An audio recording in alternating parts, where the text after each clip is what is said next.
Mına sözümüzün ayağında daha bir hayırlımız var inşallah.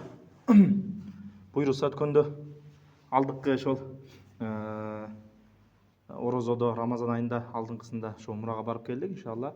Алла кабыл кылган болсун. Ошол жерде баягы алдын ала биз айта албай калып атабыз да баягы могу күн умрага барабыз деп, же болбосо алдын ала жеткизе албай калып атабыз, же кээ бир адамдарга жетпей калып атат. Өзүбүздүн гүлбардан жана место толуп калгандан кийин дамла биз барайын дедик эле сиз менен дегендер чыгып калып атат көбүнчө.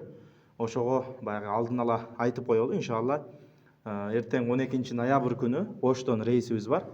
Өзүбүз башында туруп иншалла барып келгенге чейин өзүбүз кызматта болобуз буйруса. Анан бизге бир ошол кээ бир адамдардан мына ушундай бир суроо түшүп калды эле өткөн күнү. Дамла дейт, умрага жанагы Алла чакырган адам барат деп айтылат дейт. Бирок кээ бирлерин көрүп атабыз го дейт. Умрага баргандан кийин умрага барып келип алган, келип алып деле хиджабы жок дейт. Умрага кетип атканда нас сигарет чегет эле, келгенде деле ошол нас сигарет чегип аткан дейт. Же болбосо ошол умрага кетип аткан мезгилде арак ичет эле, намаз окубайт эле, келип алып деле ошол хажака намаз окуп жүрүп, намаз окубай жүрөт, дагы эле ошондой бир мурдагы акыбалдан бир өзгөрүш жок дейт да. Анан кантип бул адамдардын умрасы кабыл болду? Анан кантип бул адамдардын умрасы умра болду деп айтабыз? Азыркы учурда ушундай бир умра саякат сыяктуу эле болуп калды деген сыяктуу суроолор болуп атат да. Чындыгында туугандар, өзү умрага эки чакырык бар да. Биринчиси Алланын чакырыгы болсо, экинчиси шайтандын чакырыгы. Мунун өзүнүн белгилери бар. Умранын кабыл болгонунун, умранын кабыл болбогонунун өзүнүн белгилери бар. Кабыл болгон умра кандай десе, Аллах Таала Кур'анда айтат: "Аузу биллахи минаш шайтанир раджим. Инна салата танха анил фахшаи вал мункар." Садакаллахул азим. Албетте намаз инсанды жаман иштерден, бузуку амалдардан, күнөөлөрдөн тосот дейт.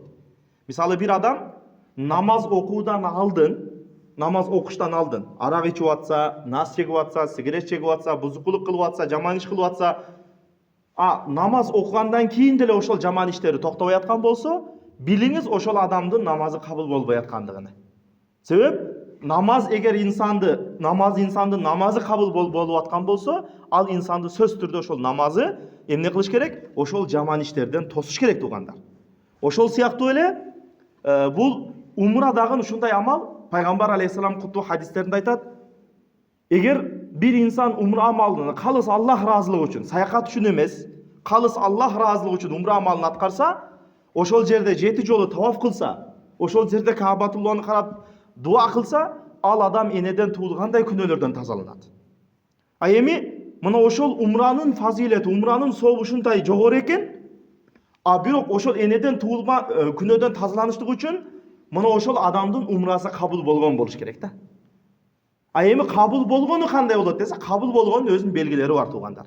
Жана намаз сыяктуу эле адам умрага барып келгенден кийин анын мүнөзү өзгөрбөсө, умрага барып келгенден кийин ал ошол жаман бузук амалдарын таштай албай атса, умрага барып келди, бир той марекеге, тойлорго барып калганда хажака кең ортого келип бийлеп бериң десе, дароо ортого түшүп бийлебен берип аткан болсо хажака болуп алат.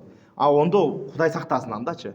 Ал шайтандын чакырыгы менен барган болуп калат да, Кудай сактасын.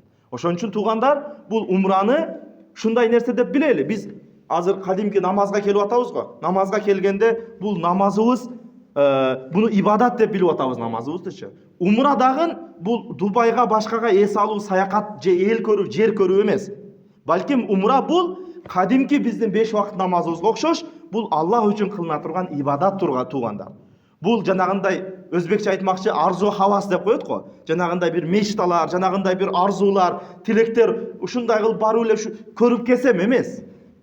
Ал жерге барып эң негизгиси ибадат кылып келүү, Аллахтын ыраазылыгын табып келүү туугандар. Ошон үчүн анан дагы айрыкча мына кээ бир умра башчыларга дагы кайрылып өтөлү ушул жерде. Кээ бирлер умра башчылар баягы 1-2 сом акчаны деп туруп, без махрам алып кетип калып атасыңар туугандар. Махрамы жок эле, эмне десе, боло берет экен деп атасыңар. Туугандар, Ханафи мазхабта эч кандай аял киши умра болсун, башка болсун, же болбосо жумуш болсун, окуу болсун, 120 километрден нарыга махрамсыз чыга албайт. Бул арам туугандар. Ошон үчүн келиңиздер, баягы умра амалын кылып атканда эң биринчи Аллах ыраазылыгын деп туруп баралы. Ал жерде эл көрүү, жер көрүү, эс алуу, же болбосо бир саякаттоо максатында эмес, балким ибадат үчүн Алланын даргөйүнө Аллах Таалага талбе айтып кетип атам деп, мына ушундай бир ихлас менен барганга аракет кылыш керек. Аллах Таала жалпыбыздын кылып аткан ибадаттарыбызды кабыл кылган болсун. Жана ошол иншалла 12 ноябрь ниет кылып турабыз. Эң биринчи Алла чакырган болсун ошол жерге. Эң биринчи Аллах чакырсын. Мына ошол умра амалыбызды калыс Аллах үчүн, Аллах ыраазылыгы үчүн аткарып келүүнү Кудай Таала бардыгыбызга насип кылган болсун. Aqulu qawli hadha wa astaghfirullah li wa lakum. Assalamu alaykum wa rahmatullahi ta'ala wa barakatuh.